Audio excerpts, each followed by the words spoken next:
Assalamualaikum warahmatullahi wabarakatuh. Hamdan wa syukran lillah. Nahmaduhu wa nasta'inuhu wa nastaghfiruh. Wa na'udzu billahi min syururi anfusina wa min sayyiati a'malina.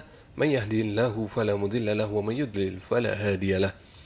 Asyhadu an la ilaha illallah wahdahu la syarika lah. Wa asyhadu anna sayyidana Muhammadan abduhu wa rasuluh ba'athahu Allahu rahmatan lil alamin. Wa nusalli wa nusallim alaihi wa ala alihi fil awwalin wal akhirin wa fil mala'il a'la ila yaumiddin. Alhamdulillah jumpa kembali bersama Aventador 007. Nah, pada kesempatan kali ini saya ingin mereaction sebuah video yang beredar hari ini yang menampilkan ceramah yang begitu berapi-api, bersemangat dari Kiai Haji Imaduddin Al-Bantani. Nah, apa yang saya ingin reaction? Mari kita dengarkan bersama. Ditemukan adanya keterputusan riwayat selama 550 tahun, di mana Abdullah atau Ubaidillah sebagai anak Ahmad Al-Muhajir tidak dicatat oleh para ahli nasab yang sejaman dengan Ahmad bin Isa bahwa beliau punya anak yang namanya Ubaidillah. Kitab-kitab yang sejaman dengan Ahmad bin Isa menyebutkan bahwa Ahmad bin Isa hanya mempunyai 3 putra. Yang pertama adalah Muhammad, yang kedua adalah Ali, dan yang ketiga adalah Husain. Tidak ada anak yang bernama Ubaidillah seperti silsilah yang kita saksikan dari para habaib yang mengaku sebagai keturunan daripada Rasulullah Muhammad sallallahu alaihi wasallam. Jadi, ini saya ngerti nih. Jadi begini, ini semua apa yang beliau ucapkan ini berangkat dari falasi, kerancuan cara berpikir. Kenapa bisa terjadi falasi? Ya karena memang beliau ini awam di dunia ilmu pernasaban, sehingga apa yang keluar dari beliau ini rancu, gitu loh. Seperti seorang yang nggak mengerti ilmu kedokteran, lalu bicara banyak tentang kedokteran ya yang keluar kebanyakan ya falasi ya karena dia nggak mengerti tentang ilmu kedokteran. Sama di ilmu nasab dia nggak mengerti, jadi dia mengatakan seperti dia mengatakan bahwa karena tidak tertulis di buku nasab dari ulama nasab, maka kesimpulan dia bahwa itu munkote. Di mana ini? Di mana mengatakan itu? Bisa berkesimpulan seperti itu tuh dari mana? Gitu. Apa dasarnya apa? Nggak tertulis ya nggak tertulis. Imam Ubaidili itu di awal-awal kitabnya itu menulis putra Imam Ahmad tuh menulis yang dia tulis satu, Muhammad Abu Ja'far. Tapi di kitab berikutnya beliau update lagi jumlahnya. Tapi nggak ada yang menyimpulkan bahwa apabila ditulis oleh Fakhrul Razi ya di kitab yang dinisbatkan ke Imam Fakhrul Razi, karena di situ ditulis 3. Jadi Muhammad Abu Ja'far, Husain dan Ali. Nah, oleh si Kiai Haji Imaduddin disimpulkan bahwa anak Imam Ahmad Al-Muhajir ini hanya 3. Nah, kata hanya tadi itu adalah asumsi pribadi dari Kiai Imaduddin. Ya. Jika di tulisan yang menurutnya sebuah kajian ilmiah yang sebelumnya yang awal-awal, dia mengatakan bahwa Imam Fakhrul Razi menolak bahwa Imam Ahmad bin Isa punya anak bernama Abdullah. Padahal nggak ada kata-kata Imam Fakhrul Razi menolak. Itu asumsi beliau sendiri yang dinisbatkan kepada penulis kitab nasab. Kalau nggak tertulis ya nggak tertulis. Tapi nggak bisa diartikan bahwa nggak tertulis itu berarti munkote. berarti marfud, berarti mardud, berarti ghairu sahih. Itu yang kalimat-kalimat seperti itu tuh kesimpulan pribadi dia, asumsi dia. Kalau ulama nasab itu jelas, kalau dia mau mengatakan bahwa ini nasabnya terputus, ya ngomong aja, langsung ditulis sama dia, munqati'. Dia nggak punya anak, nggak punya keturunan, tapi ditulis jelas. Bukan dia nggak menulis lalu kita menambahi tulisannya. Tapi bukan menambahi tulisan dalam bentuk tulisan, tapi dalam bentuk ucapan. Nah, siapa kita? Apakah kita pentahkik? Apakah Kiai Imad ini seorang pentahkik? Bukan juga, bukan pentahkik. Kalau pentahkik memberikan keterangan bahwa update terakhir ini nggak punya anak lagi, atau pada update terakhir hingga meninggal orang ini nggak punya keturunan lagi. Contoh nih, contoh. Misalnya seorang ahli nasab menulis putra dari A ada dua. Kemudian sampai penulis nasab ini meninggal, dia tidak melihat dua orang ini punya putra lagi. Ya. Nah, kemudian ahli nasab berikutnya yang mentahqiq kitabnya memberikan penjelasan bahwa dari dua orang ini punya anak sekian, namanya fulan misalnya. Kalau dia mengetahui tempat tinggalnya mereka-mereka ini, ya dia sebutkan juga yang pertama tinggal di kota A, yang kedua tinggal di kota B, yang ketiga tinggal di kota C. Terus dia akan melanjutkan sampai di batas dia yang ketahui. Itu loh. Sampai yang di batas dia ketahui. Adapun misalnya dia mengetahui bahwa dari dua orang ini hanya satu yang mempunyai keturunan, ya dia akan tulis bahwa keturunannya dari satu putranya yang bernama A atau bernama B. Nah, ini nggak ada tentang Imam Ubaidillah atau Imam Abdullah, ini nggak ada. Pernyataan-pernyataan seperti itu dari ahli nasab itu nggak ada. Ini cuman perkataan pribadi Kiai Imad. Perkataan dari Kiai Imad yang bukan seorang ahli nasab. Nah, gimana kita ini? Kok bisa percaya sama orang yang bukan ahlinya bicara seperti itu? Ini kan mengkerdilkan ilmu pengetahuan namanya. Berarti kita melecehkan ilmiah. Ya. Jadi dari sekian puluh para ahli nasab yang mentahqiq kitab-kitab nasab dan memberikan keterangan-keterangan update-update terbaru tentang nasab, itu oleh beliau ditolak semua. Alasannya cuma satu, karena ini tidak sezaman dengan yang ditulis. Jadi ya kitab itu nggak bisa ditahqiq akhirnya. Padahal tahqiq itu penting dalam suatu kitab, apalagi kitab nasab. Dia menafikan tahqiq. Ya, alasannya ya tadi, karena tidak sezaman. Kalau ada tahqiq malah dipalsukan kitabnya sama beliau ini, dianggap kitab palsu. ya gimana ya?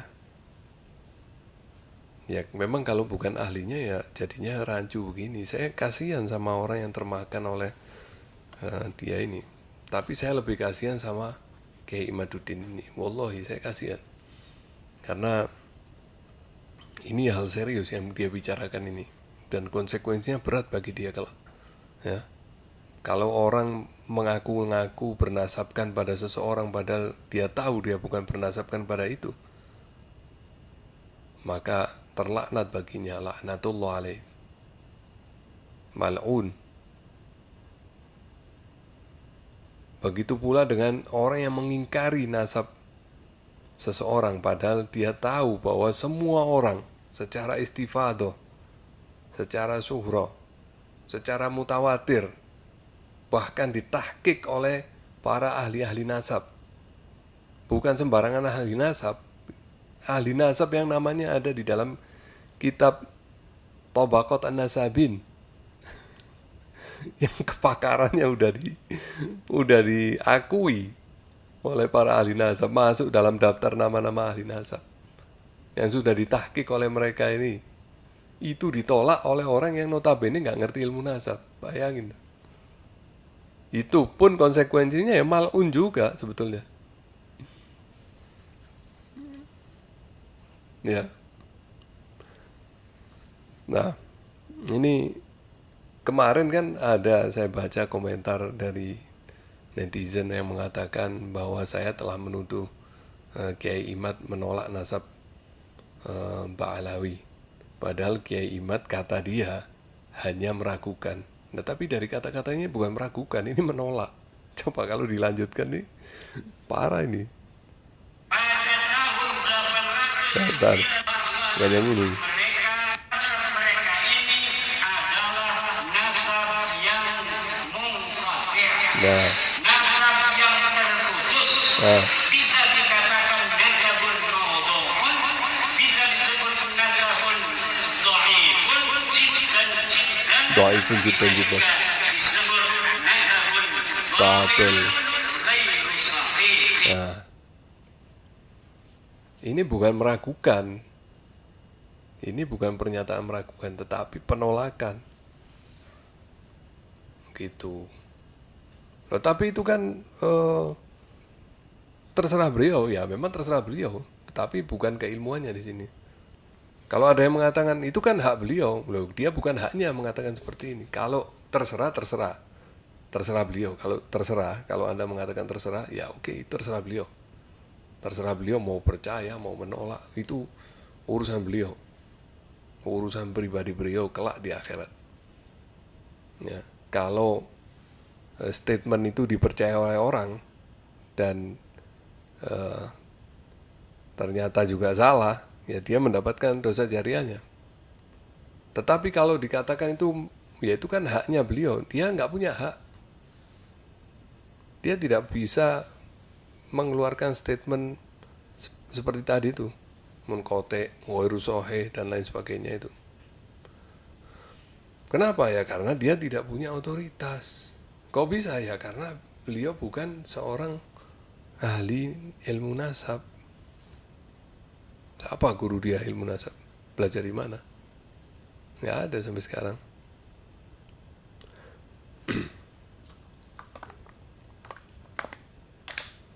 Kemudian yang lebih aneh lagi, beliau menyalahkan Imam Ibnu Hajar Al-Haytami.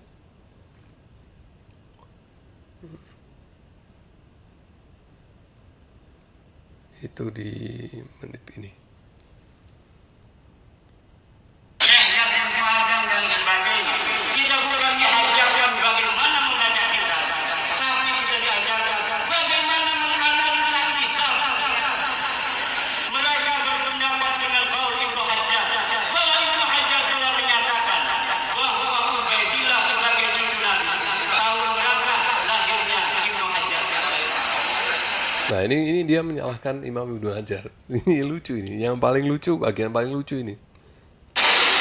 Beliau adalah ulama abad 10, abad 9. Bagaimana abad 10, abad 9 orang yang ada pada abad itu menjadi saksi kelahiran dari orang yang ada di abad keempat? Tidak di... Ya, dia mempertanyakan nih bagaimana orang yang lahir di abad ke-10 itu bisa menjadi saksi bagi orang yang lahir abad keempat. Kalau sekarang saya tanya balik, bagaimana orang yang lahir di abad 20 atau abad 21? Ya, abad 21 ya, dia kan lahir tahun abad 20. Dia kan lahir tahun 1976 ya, Imaduddin ini.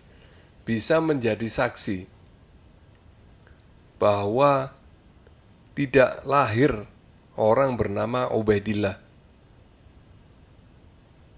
pada abad ke-4 Hijriah. Kalau saya bisa balik begitu gimana?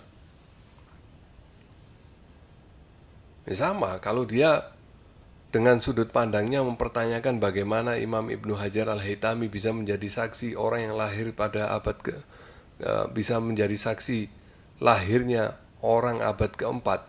Saya pun bisa bertanya bagaimana seorang yang lahir pada abad 20 yaitu Kiai Imaduddin ini bisa menjadi saksi bahwa tidak pernah lahir orang bernama Ubaidillah pada abad keempat.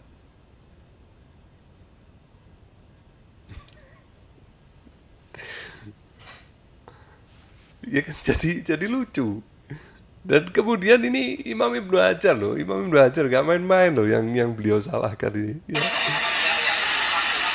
Ya. Ibnu Hajar orang besar, tapi dalam masalah nasab perlu dalil dan perlu referensi. Nah, dia mengatakan Imam Ibnu Hajar orang besar, tetapi dalam masalah nasab dia perlu dalil dan referensi. Apa nggak kebalik? Seharusnya kan kayak Imad yang perlu itu. Kalau Imam Ibnu Hajar jelas loh, ini namanya ada ini. Coba cek ini, nomor 390 ini nama Ibnu Hajar ini tertulis di sini. Ya, Al-Haytami, Ahmad bin Muhammad bin Hajar Al-Haytami. Tertulis sebagai seorang di daftar orang-orang yang ahli nasab nih. Ya, dari kitab apa ini? Coba. Saya ini dari kitab Tabaqat An-Nasabin. Ini bagaimana ini? Bisa kacau seperti ini. Imam Ibnu Hajar jelas-jelas diakui oleh para ulama bahwa beliau ini seorang ahli nasab. Bisa dipertanyakan dalilnya oleh Nah kalau seperti ini ya, kalau sampai seperti ini, ya kayaknya susah kalau mau ketemu dialog ilmiah tuh. Karena sudah nggak ilmiah lagi omongannya dia. Ya, jadi ya benar kata Ustadz Zaini bahwa kalau sudah terjadi seperti ini, ya seperti imam-imam dulu aja, seperti ulama-ulama dulu aja. Katakan langsung, hayya bina natabahal. Mari kita bermubahalah. Siapa di antara kita yang benar? Biar Allah yang memutuskan. Ulama-ulama itu dulu begitu. Itu ide dari ide mubahalah ini disampaikan oleh Ustadz Zaini. Dan saya sepakat sama Ustadz Zaini. Saya sudah bersedia. Saya tulis di komentar di konten beliau itu bahwa saya bersedia. Saya siap untuk apabila diajak bermubahalah. Dan sampai hari ini belum ada satupun dari orang yang punya pendirian seperti Kiai Imaduddin ini yang berani mengajak saya mubahalah. Belum ada satupun yang berani mengajak mubahalah. Yang cuma berani ini kan ilmiah. Ini sudah nggak ilmiah lagi. Bayangin seorang Imam Ibnu Hajar Al-Haytami ditanya itu. Sudah nggak ilmiah lagi. Percuma mau dilanjutkan, percuma. Udah nggak ilmiah. Ya sudah, kalau memang beliau yakin benar dengan pendiriannya, dengan statementnya ini, ya sudah, kalau mau mubahalah aja. Ya, kalau saya siap. Belum ada yang berani ngajak saya mubahalah perkara ini, nggak ada. Saya sudah keluarkan statement itu berapa hari yang lalu, belum ada satupun. Malah yang komentar, ini kan ilmiah kok mubahalah.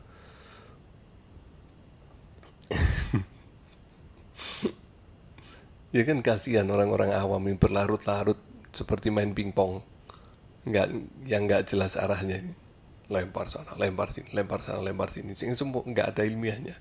Bicara ada yang bawa kitab 3-4, seolah-olah dia sudah ahli nasab. Enggak. Ya, saya aja baca kitab nasab aja. Nggak sambil nggak lebih dari yang saya baca itu aja. Ya. Tapi kalau beliau ini apa yang nggak ditulis dianggap itu ditolak. Ini ilmu dari mana ini? Di mana ada pendapat seperti itu dari mana? Ini baru kali ini saya dapat dari Kiai Imaduddin ini. Ya. Ya sudah. Ya mending benar kata Ustadz Zaini, mending mubahalah aja. Saya tunggu. Saya berani mubahalah. Saya yakin betul apa yang saya yakin ini adalah suatu kebenaran.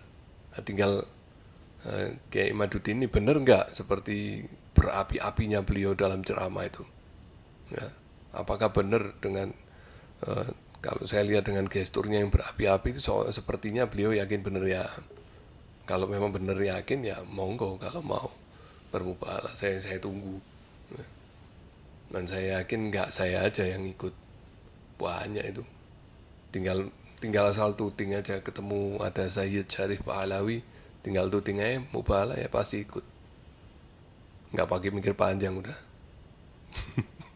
Termasuk para muhibbin, pecinta ulama-ulama habaib, pecinta wali-wali Allah habaib, seperti pecinta Habib Soleh Tanggul, pecinta Habib Abu Bakar Segaf Gresik, pecinta Habib Ja'far bin Syekhana Segaf Pasuruan, pecinta Habib Ali Kuitang. Wah, meskipun mereka bukan Ba'alawi, mereka pun siap untuk ikut mubahalah.